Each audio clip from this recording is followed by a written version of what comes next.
Oh, hello. So, hi everybody. Erica and I would like to welcome you to we're the second in the current series. And on this big day, happy International Women's Day to you, Erica. Thank you. You too, Caitie. Thanks.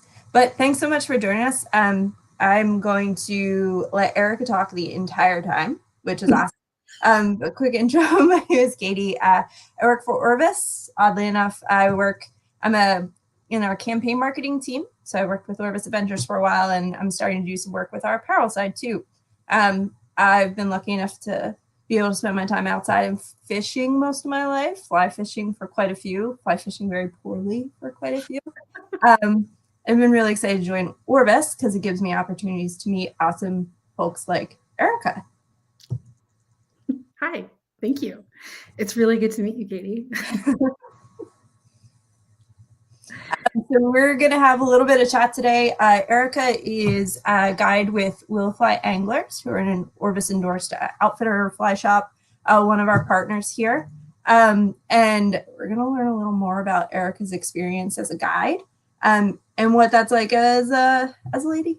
Also just kind of her thoughts on what it means to be a guide. So Eric, do you want to take a chance to introduce yourself? You've got quite a lot of things to talk about, I think.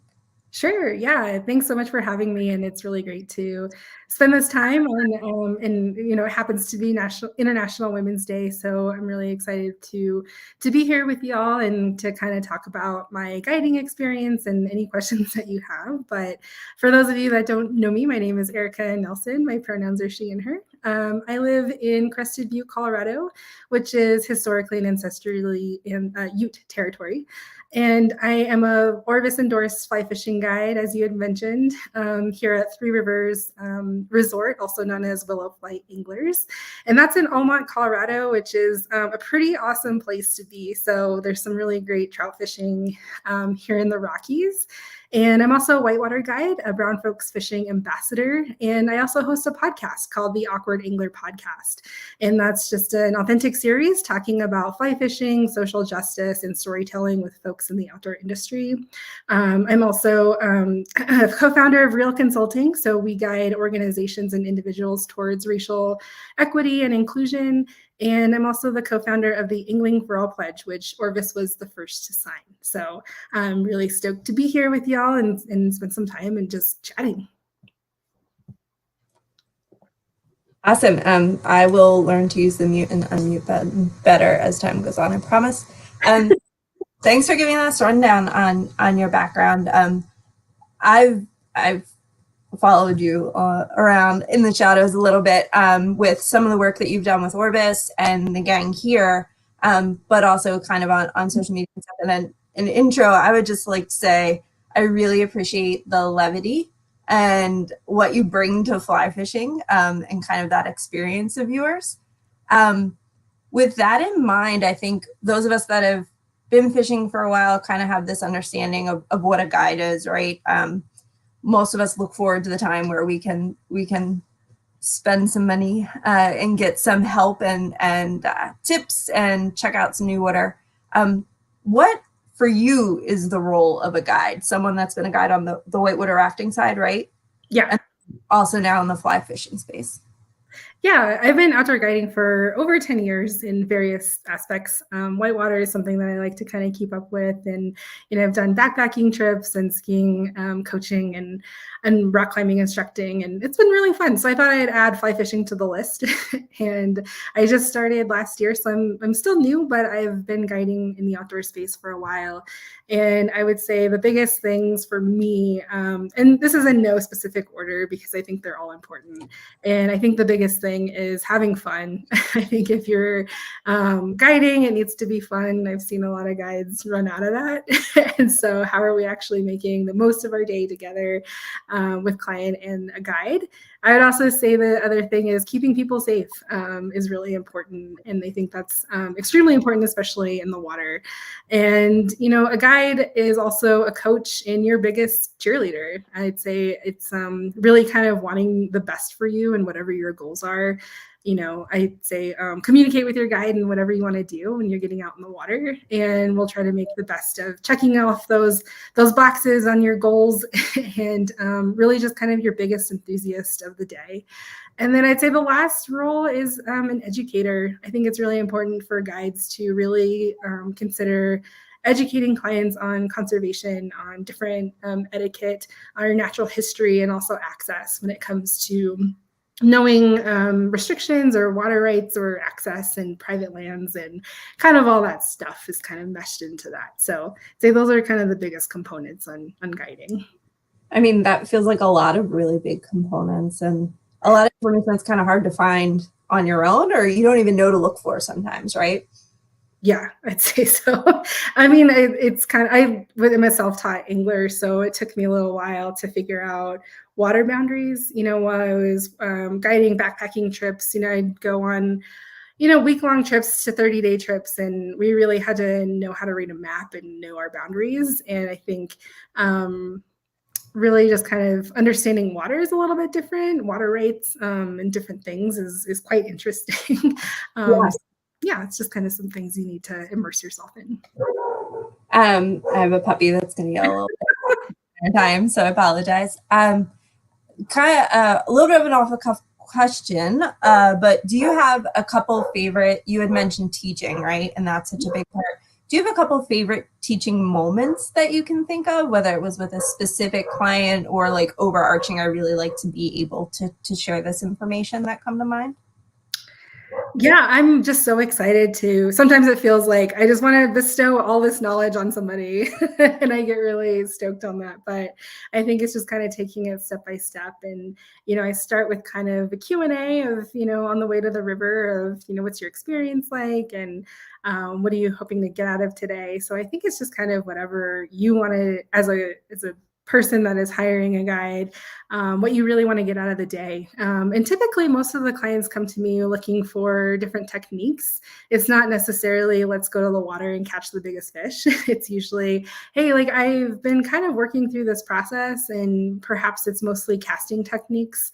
I'm noticing a lot of folks will come and really just kind of have really fast casts, and it's kind of wild. you can hear the whipping, and knots are getting meshed within the line and whatnot. So I think it's really just kind of that inspiring moment to see their first cast to, when it's time to get off the water, which is always really hard to do. Like, hey, it's our time's over. But yeah, I think one of my favorite teachable moments is really just kind of nailing that cast down. And I think we all learn in different ways, right? There's people that learn audibly, right? I can just give you instructions of here's step 1, here's step 2, here's step 3, and you're going to get it. There's other people that need that kinesthetic like feeling. So, we need to kind of like, I need to hold the rod with you and let's process this together, right? And then there's also visual learners as well. So somebody that actually needs to see it. So sometimes people will say, hey, I just want to watch you fish for like, the next 10 minutes, and then I'll be able to get it. So it's really just kind of connecting. But I think one of my favorites is watching that casting technique really kind of get nailed down by the end of the day. That's awesome. And I mean, a fly fishing cast can be it's like a scary thing when you look at it or when you watch other people do it. And even the first couple times where you go to do it, you're just like, wait, what is going to happen with this? And so I think that's awesome to be able to have somebody to work you through that, and in an area where you're like, and then I can also catch fish. Yeah. Really cool. You ever get nervous when they're like, I want to watch you fish, and you're just like, I forget how to pass. I forget how this works. Yeah, exactly. That's how it would go for me, for sure. All right, so you're in this world of guiding. You started with whitewater, and now you're doing the fly fishing. Had you had a fly fishing guide prior to this? I've never officially hired a guide, but I would meet them.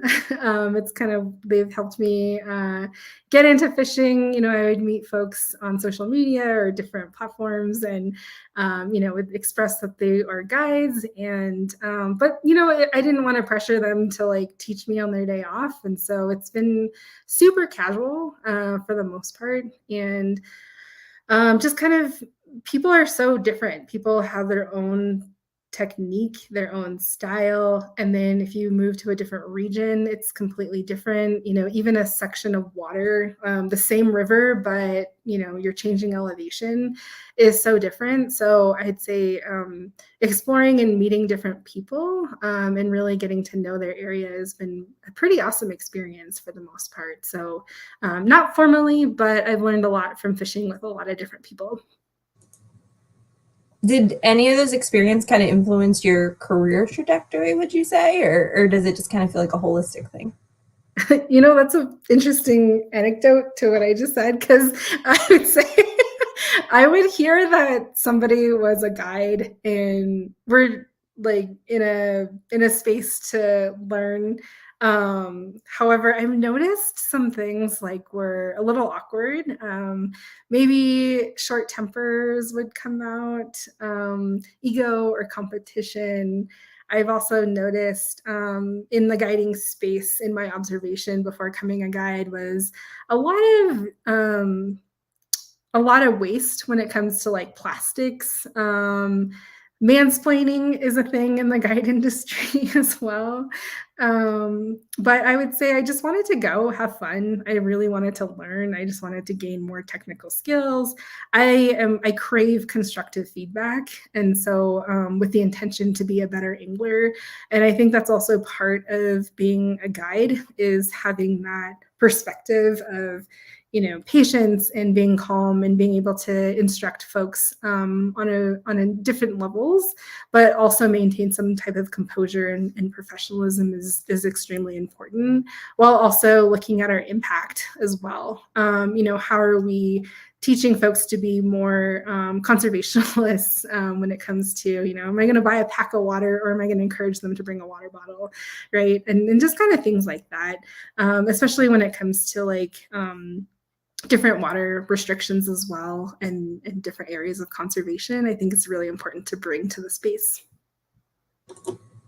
Yeah, and I can imagine sometimes those are different conversations to have, or different pieces of the puzzle that maybe not everyone realized was going to be part of their day, or is as important as it is.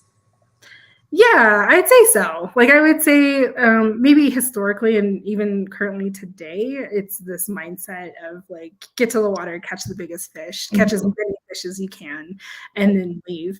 I have a different perspective. I do try to bring in my own indigenous perspective, which is this reciprocal relationship with the land and the water. And I think I would say all of my clients appreciate that, of, you know, what's the history of this area? Why do we get to fish this area, and how do we actually protect it so that way future generations can also fish here too?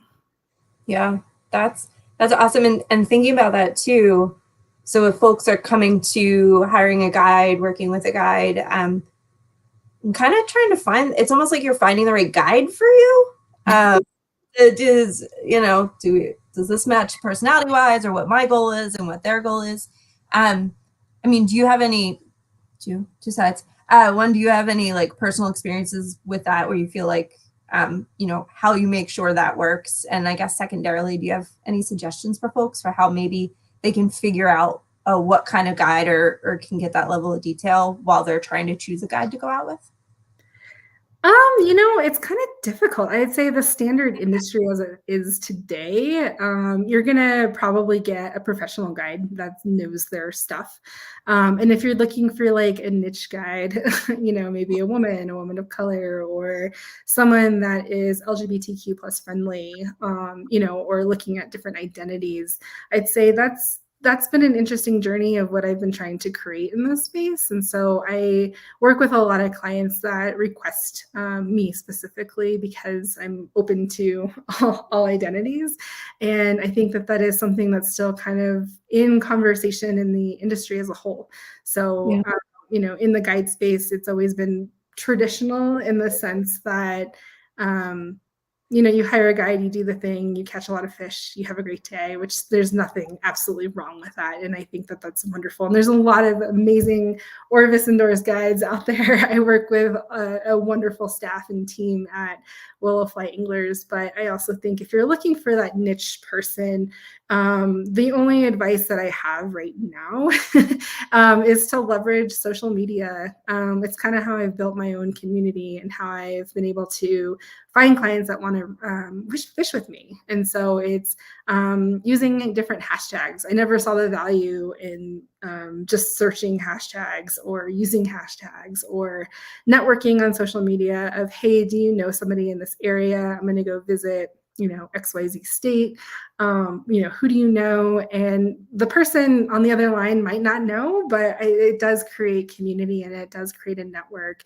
And so really just kind of being brave enough to send a DM, to send a message has been really a fascinating experience for me to grow my own community, I'd say, in a very niche market. So the other advice I'd say is go old school and just call the shop. I've noticed some LGBTQ type relationships have a hard time finding a guide that's inclusive of the relationship. And so I would say don't hesitate to call the shop and see if there is a guide that's suitable for them, that would be accepting. And so that's just some two advices I have is social media and just calling up a shop. You can call on a cell phone, or do you text the shop before you call, or how does? Yeah, I usually just if I'm going to go visit Iowa, for example. I see Stacey just I love from Iowa. I would probably Google the area that I'm going to visit, right, and see what fly shops are there, and say hey, do you have any guides that would fit this particular goal that I have? And so, sometimes it's also a no, but also it doesn't. That's good to find out before you're in a boat with somebody on water. You're spending quite a few hours, and it is quite pricey to hire a guide. So making sure that you're having the best experience is important for you. Yeah, that's awesome. Thanks for giving that advice. Gonna change gears a little bit. Okay, whitewater rafting, which I have zero experience in. It looks awesome, but also maybe one of the scariest things I've ever seen. So are there huge differences in being a guide in one space than the other? Are there some things that carry over, or what's that experience like to go from one to the other? I think externally client care is always a good crossover, that having fun, making sure people are safe, making sure that you're creating a welcoming environment that's inclusive, but also meeting your client's goals, which is typically to come out and have a good time, right? And so I think those things definitely cross over. I'd say internally and, the outdoor industry as a whole is pretty male dominated. And so as a woman and a woman of color, it kind of varies different as far as access and being able to explore that industry has been an interesting journey for me.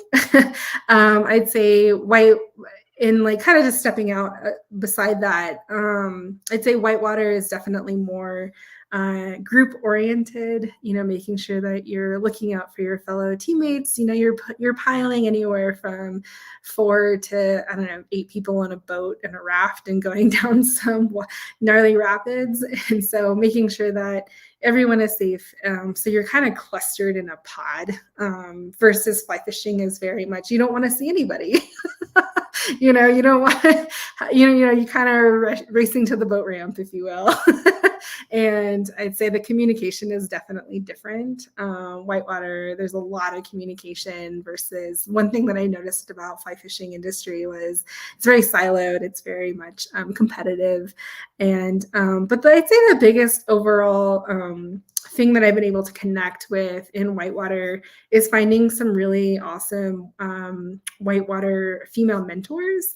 And so I was lucky enough to guide on the American River in California for a number of years and found a really great group of women that were just so encouraging. And it was just kind of this like family that we created, and really just kind of talking about technique and how we work with nature. It's a little bit more finesse moves around rocks, and we're working with the water. And then I would kind of look at different demographics, or like males that would like try to be the biggest and the strongest, and here we are using nature to leverage that on ourselves. So I've seen it's again, like the guiding industry and being a guide does cross over, but there is different like cultures within varying sports is something that I've noticed. Yeah, and that kind of segues into another question we had for you, which was what roles do you feel like communities play in your guiding? So like you were kind of talking about how it feels like so vastly different kind of on that outer layer there. Like what do you see the role of different communities? I'd say like going back to like finding other females in the industry has been really empowering. Really, there's a guide here in Colorado who's also Indigenous, and we have a really awesome relationship of supporting each other, of just kind of some more support, I'd say, in female guiding is pretty strong. I've also seen other females trying to be up to par to men, and I find that a little awkward. But we all have our different style. We're all trying to find our ways. But I'd say building a bigger community of focusing on, again, like the theme is having fun, right? Keeping people safe and conserving our areas, I'd say, are those three things that each community and each guide pretty much has in common that I'm connected with. That's pretty awesome. And that idea that that it's all a little bit bigger, or again, being able to kind of share those experiences with other people and all that stuff, go through stuff together. Yeah. So we have a question from a young lady named Christine Penn, Chrissy Atkins. So, hi, Erica. Can't wait to fish with you. What's one of the most memorable experiences you've had guiding clients? Ooh, that's a great question, because I've had great memories with every client. I'm sorry, what's that? I said, do you have to say that? No, I really have. I get really great clients. I'd say creating a space for people that have historically not been seen. For example, one of my last clients were a couple, and one of them was a trans person, and they wouldn't really have had that experience if they didn't know that I was a guide in their state, because they've only seen representation of one demographic. And so for them to be seen, for them to be heard, and to have a really great time was really special. Yeah, and it was also in the fall, which here in this area we have a Kokanee Salmon Run, and so they're really fun fish to catch. They put up a good fight, and they're pretty creepy looking. So big teeth, and they're just big old, they're they look like zombie fish, and so I'd say that's probably one of the most memorable clients I've had. That's a pretty awesome story. Thanks for the question, Chrissy. We've got another one up, actually, from Joe A. I don't know how to say your last name, so I'm going to go with a letter. Erica, have you fished Quarter Circle Ranch? If so, what's great to use? Ooh, I have not fished that area. No, I'm sorry. But sorry, go ahead. I said you can just be like, definitely the woolly bugger. It's always I was gonna say Tom and I did so Tom Rosenbauer and I do a series last year of Awkward and Clueless is what we called it. And that is geared towards beginners in just different areas. And one of the last shows that we did was top 7 flies that can pretty much work anywhere. And so take a look out for that. We actually had similar selections. So part of that was definitely woolly booger, right? Chernobyl ant, zebra midge, stuff like that. So if you're just getting into it, those are 7 key flies to kind of keep in your back pocket. But otherwise, I apologize. I haven't been to that area. I feel like you shouldn't be held accountable for not being most of my experience is in Wyoming, and then I just moved to Colorado 3 years ago here in the Gunnison Valley. So I try to get out of the area quite often. Always have a fly rod, so I'm still getting to know. I feel like I'm still always getting to know places. I think that's fun though. There's a curiosity element there, right? Oh, yeah, for sure. Kind of everything's a little bit new. You get to try out new stuff. You don't get old. Yeah. So another question came in from William. I think you guys are gonna have a heart-to-heart here. Do you share the same anxiety I have with new clients? How often do you find yourself in the quote-unquote favorite bartender to your clients? I like that. Thanks. There's a song about like Jesus and bartenders hear it all. Like fly fishing guides to that. Sounds like a country song. Yeah. Yes. I always have anxiety taking somebody out. I always want them to have the best time ever, and I'd say my biggest goal is I just want them to be able to do it again, because I get a lot of new clients that are just getting into fishing or wanting to learn a new technique or improve their skills. And so I just want to make sure that it's that they walk away wanting to do this and feel empowered to be independent and do it again, either in that area or wherever they go back home to. And so it's always kind of a lot of pressure of, are they going to hear me? Are we going to catch fish? Right. Because that's typically like at the lingering, why they booked a trip with you, right? How many fish are we going to catch? What species are we going to catch? How big are they going to be, right? And I'd say typically, that's always an anxiety to be able to meet somebody and meet their goals.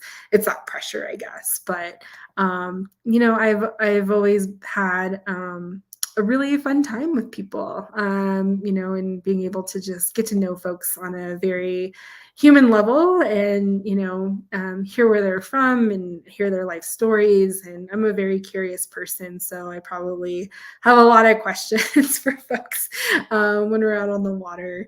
And I'm really excited to share like what I know. I don't really consider myself an expert, but I do like to, here's what I've learned. Here's what I've, have come to understand. And I've also learned other things from clients as well. If they're coming from different regions and stuff, it's always fascinating to hear where they're from.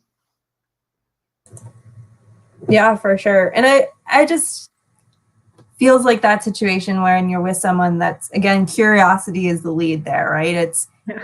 I'm looking at this through the lens of like, there's still things to learn. There's still things to check out. And having someone that's in that position of being an expert also share that lens with you sounds really awesome. Yeah. So I might look up your website and see if I can hire you. All right. Got a couple other questions that wanted to ask you. Has being a guide, so there's kind of that idea that you should do what you love, right? But then the other side of that is, if you do what you love and you're making a living out of it, like you're afraid you're going to ruin it yourself. Number one, have you done that? Do you personally hate fly fishing now? And number two, if you haven't, how does that work for you? What is your relationship with angling like after you've started guiding versus when you first started? That's funny. I've always kind of said I didn't want to be a guide because I've always heard that, right? Of once you like make your passion your job, then you're gonna ruin it. And so I've been guiding for a long time, in different areas of the outdoor industry. And so I have always maintained balance. And so if I kind of kick it back old school, when I used to guide whitewater, it was, I'd hold a lot of boundaries of, maintaining that balance. It's kind of like a dance. I will do a certain amount of days per year. That way I'm still maintaining my own personal space as well.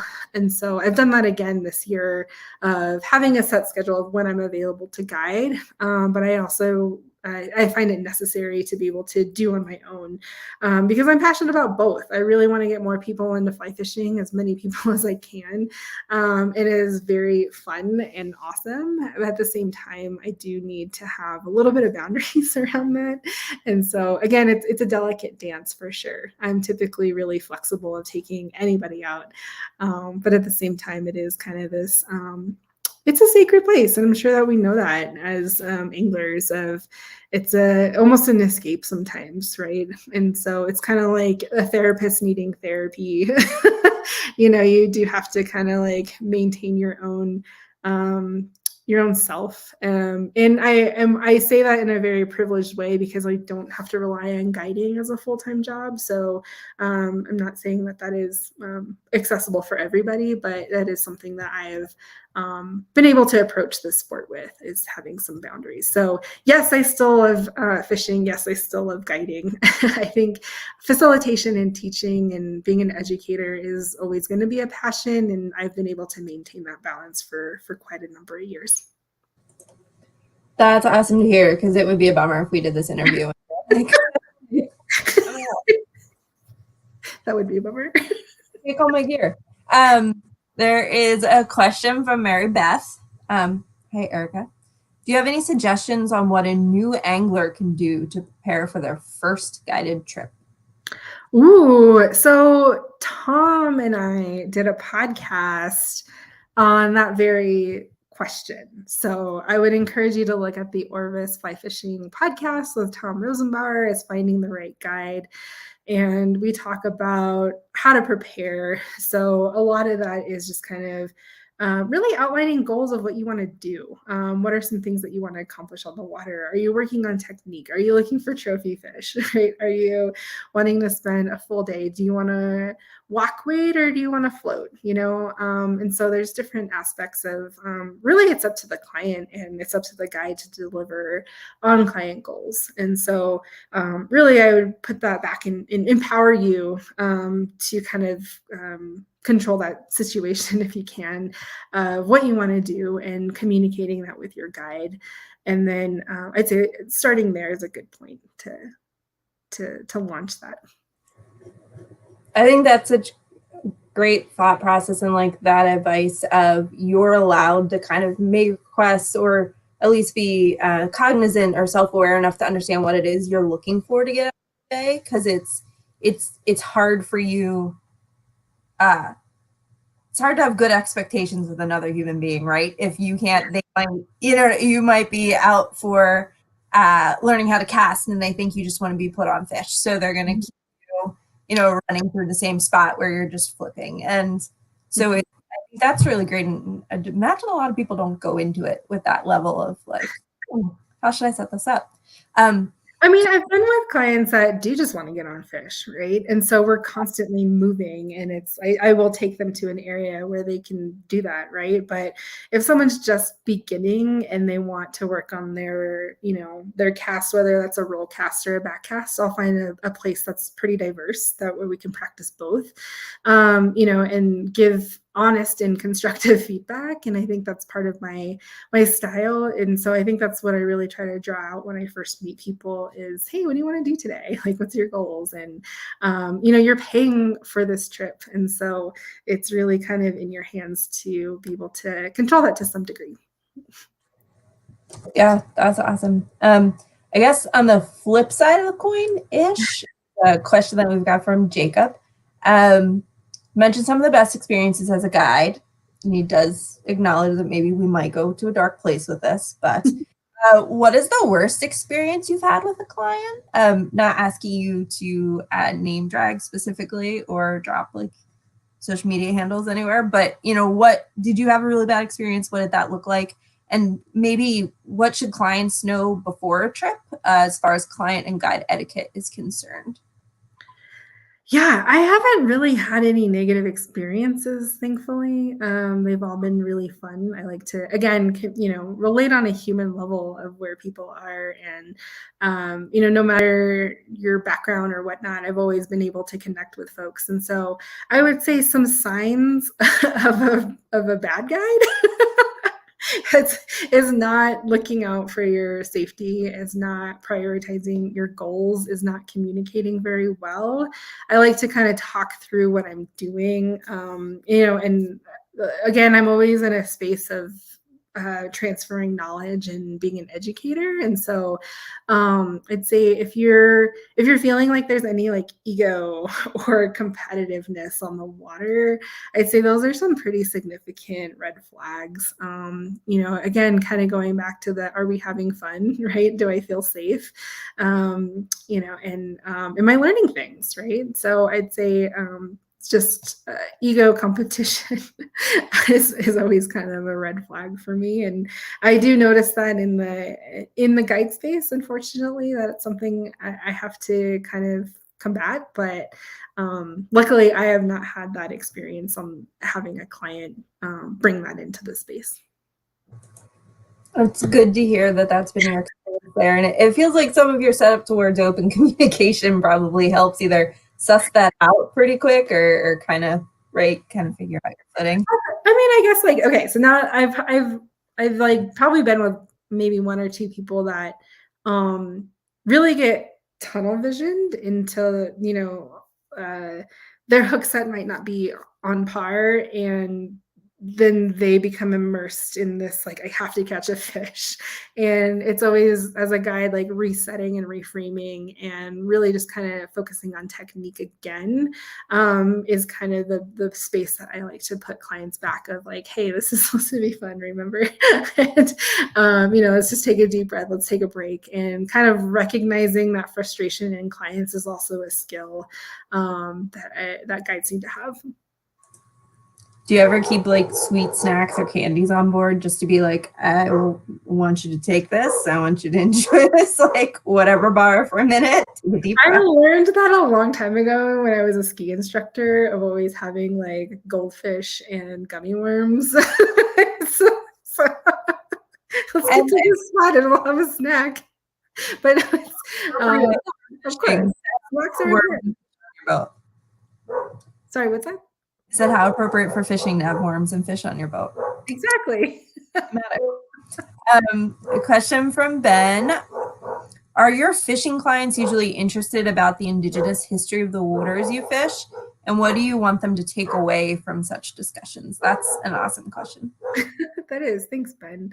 I'd say probably not always, but I think that just natural history and facts is just interesting in general, right? Like if we're going to be spending a time in a canyon, it's interesting to know the rocks and things that are in the area, just as important as it is for the bugs that are underneath the rocks, right? And so I kind of like to bring a holistic approach of talking about everything. And, I'll also kind of gauge if a client is really interested of the indigenous lands and the ancestry that has been in that area. I'm happy. I actually thrive on those types of clients. However, I understand that not everybody that's like their main focus. And so I typically read somebody out, and I do like to acknowledge of, hey, this is, previously indigenous Ute territory of where we're at, something to consider, right? I kind of like to think that our past informs of what got us here today and how we can become better stewards to take care of this land for future generations. And I think part of that history is really important to recognize in the process of areas that we're recreating in. That's a very cool piece of the puzzle, and the place is as much of a person or a character, like that's an entity that you're experiencing, right? When you're out there, the whole is neat to have somebody talk to you about that and to fully understand all the connections there.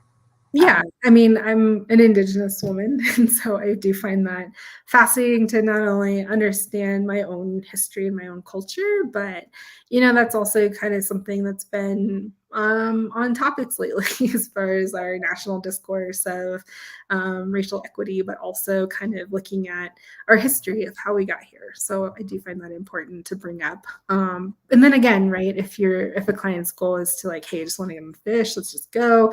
I'm totally cool with that as well. But I do find it heartwarming when people do want to talk more about the areas that we get to recreate on. That's really neat. We had a couple of questions that felt like they're in there for kind of new to hiring a guide, or how do I figure out how to have the best experience? For me, that brings up a little bit of the idea of accessibility to guiding, and that there's probably a lot of layers that are barriers of entry. Do you have any thoughts at all about accessibility to guiding? Not that there need to be any solves, but is that ever something that comes up in your experience? Yeah, it's always been, I mean, I've been guiding for so long that it's always a barrier for how do you gain knowledge, right? So where are you actually, who are your mentors, who's willing to kind of take you out? And I'm kind of dealing with that being a little newish to Colorado.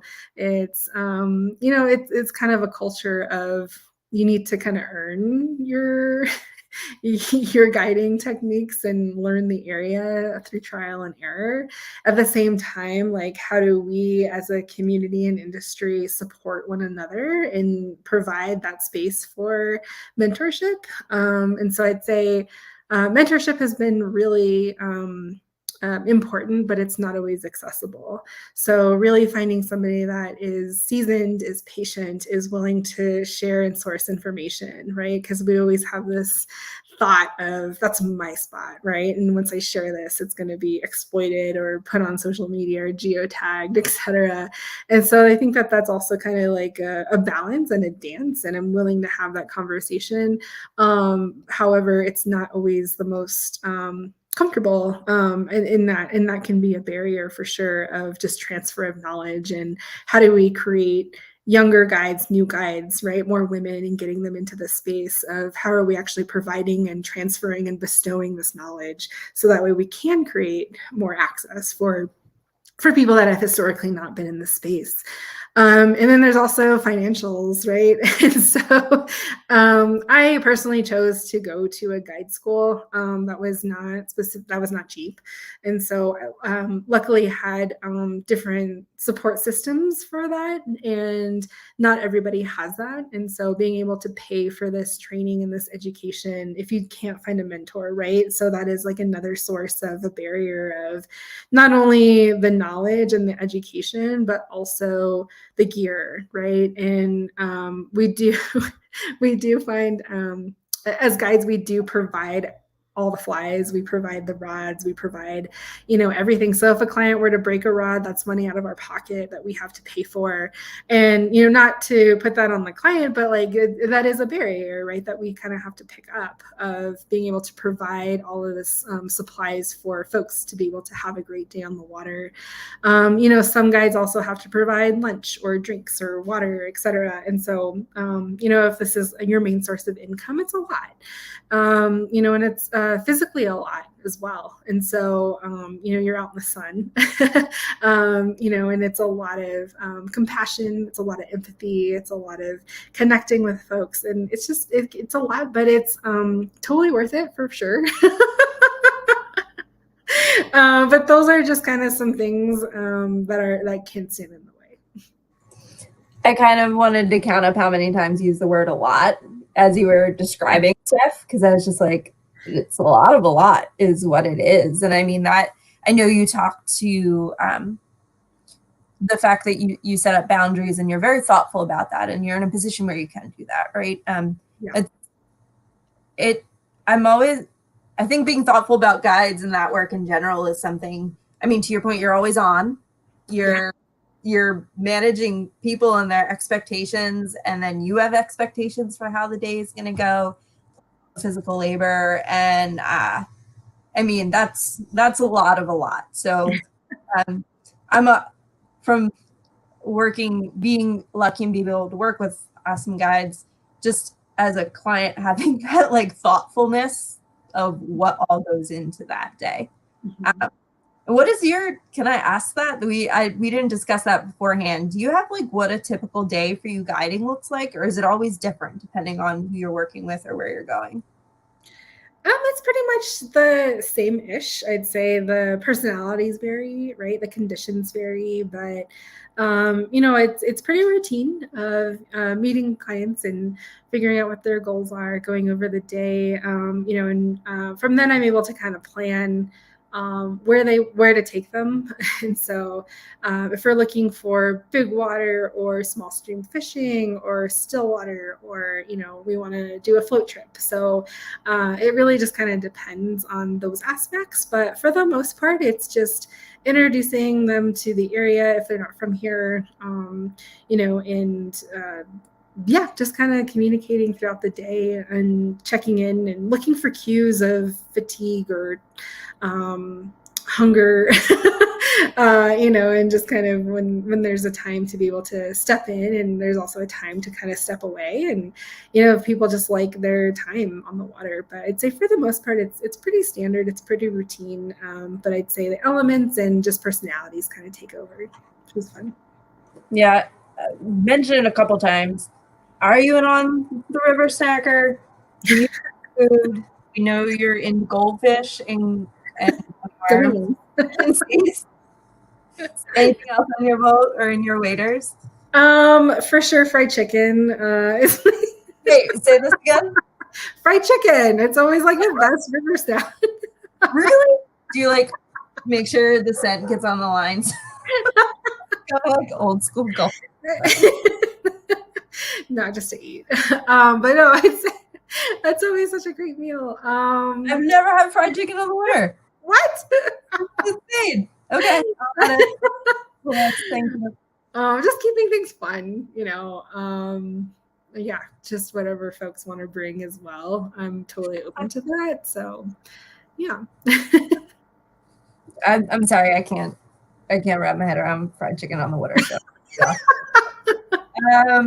What else do we have here? Back to serious tone again. So you definitely highlighted in the ideas of some of the responsibilities of a guide or community, this idea of taking care of the water, taking care of the watershed that you're in, the ecosystem that you're involved with. What do you personally, you spoke about it some, but directly, what is the role and the responsibility of a guide in relation to that? I'd say kind of knowing the area, right, and being able to kind of transfer knowledge. And as far as when it comes to conservation efforts, as the more and more people that we're introducing to these spaces, how can we actually continue to bring future generations to these spots, right, or to be able to conserve these areas? And so I think that is super important to kind of consider. There's some fragile areas where I live, and so I have to be mindful of how many clients I take there, right, and how often I visit that area. Am I going to go there every single day? That's going to possibly cause some impact of some degree. And so that's just kind of something that I have to consider in my own aspects of where I bring people. Again, also looking at keeping people safe and being communicative of that is also really important to keep people safe. And again, the goal for me personally is always to get them to feel empowered to be able to come back and be independent. So how can I provide that information for them to be able to do that? Yeah, that's awesome. That was my personal experience with guides, especially when I was getting into different types of fishing. I think I always had it in my brain that it was like, oh, I'm going to go somewhere different and I'm going to hire a guide and it's going to be this experience that I have while I'm there, right? And it's going to be awesome and catch fish and see some cool stuff. Yeah, I'm going to learn a thing or two. Cool. Hiring guides close to where I lived, like I wanted to get into muskie fishing. And I'm like, I don't really know how to start this. Let me hire a guide that's an hour away from where I live. But what I got out of that was, well, my new favorite lake, but also a lot of things that I could use and I could move forward with. And that's such a cool idea. And then having guides that are actively thinking about that as being like an overarching goal for them. That seems like such a big, important deal, right? Right. I'd say so. For me personally, I would say not necessarily all guides come with that approach. And so I think I hope to kind of, I just kind of have a standard for myself and what I want people to walk away with, which is that conservation mindset, but also, feeling like a respect for this area, that this is sacred. And this is a really awesome thing to do. Yeah, that's super cool. Going to ask, well, two things. I have one final question that's a little bit of like a silly question, per usual for my questions. But otherwise, is there anything else that we haven't talked about that you're either like super excited to talk about, things really important to put out there? I thank you. But no, thanks for this time in this space. And hi, Michelle Clark. It's good to see you that you joined. Yay. But I'd say, just kind of looking at International Women's Day is a time to just kind of respect and honor. I get emotional. I'm just an emotional person, but like looking at accomplishments from other women that have paved ways in this industry is really important. Who are our role models and what do they look like? What have they done? And how many of them are, Indigenous or women? And I just want to just thank some women mentors that I've had throughout my life. And so I'd say, Tracy Nguyen Chung, she's the founder of Brown Folks Fishing, which is started out as an Instagram account for representation of fishing as a whole, not just fly fishing, but, looking at underrepresented folks in the industry, and really just kind of launched this website, which turned into this really awesome nonprofit organization doing some really great work in spaces of conservation. There's also Autumn Harry, who I'm really stoked about to share. She's the first female Indigenous guide at Pyramid Lake. And so kind of just looking at these people of, doing some really incredible things is really important for today, that I kind of want to get out there.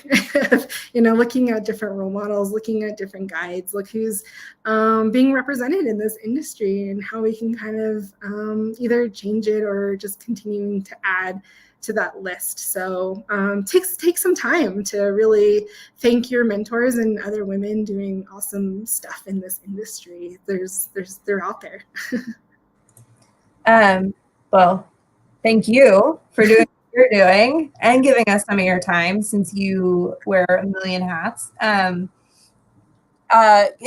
So you mentioned Tracy and then I think Autumn? Yeah. Mm-hmm. How could people find out about them or check them out? What's the best way? Like Instagram stalking? Like, I don't know how to do the TikTok. I'm too old for that. What's the TikTok? No. Yeah, I mean, Instagram's a great place, right? That's kind of how I've built my own community, is through Instagram. However, understanding that there are many ways. So it looks like some links are put into the chat there. Nima Wonder is her Instagram, and also Brown Folks Fishing. So get in touch with those folks. And yeah, looking at Autumn's new guide service is also really fascinating. She does her own, she was just featured in the Nevada Independent as being a Paiute woman, in that area. So if you haven't been to Pyramid Lake, or you've heard about Pyramid Lake, there's a beautiful low-hen trout there that she's been super connected with in that area. So book an Indigenous guide. Next time you want to go visit someplace, that would be my ask. I feel like that's a strong takeaway here. And then maybe one more time, they'll throw some links in the chat. But how do we find you? How do people also, lightly stalk you on the internet like I've been doing? Like, what's the best way to keep up with the awesome stuff you do? Yeah, I'm always happy to connect. I'm always happy to get folks on the water.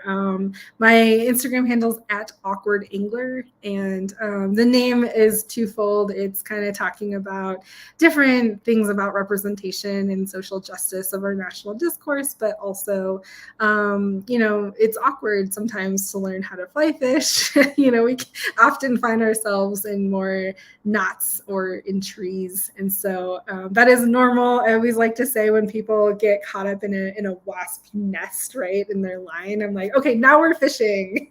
Now this is a skill of practicing compassion for ourselves and patience for ourselves and being able to forgive.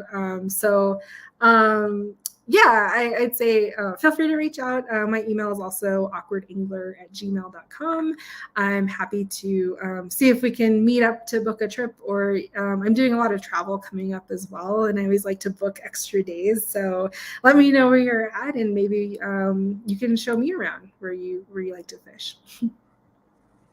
That's awesome. Thank you again, Erica. It's been lovely to chat with you. Yeah, I don't know if we're supposed to do an official sign off, but Bye. No. I don't know. Yeah. Thank you so much for this time, and thanks for those great questions, everyone, and glad you could tune in. All right, awesome. Thanks. Bye-bye.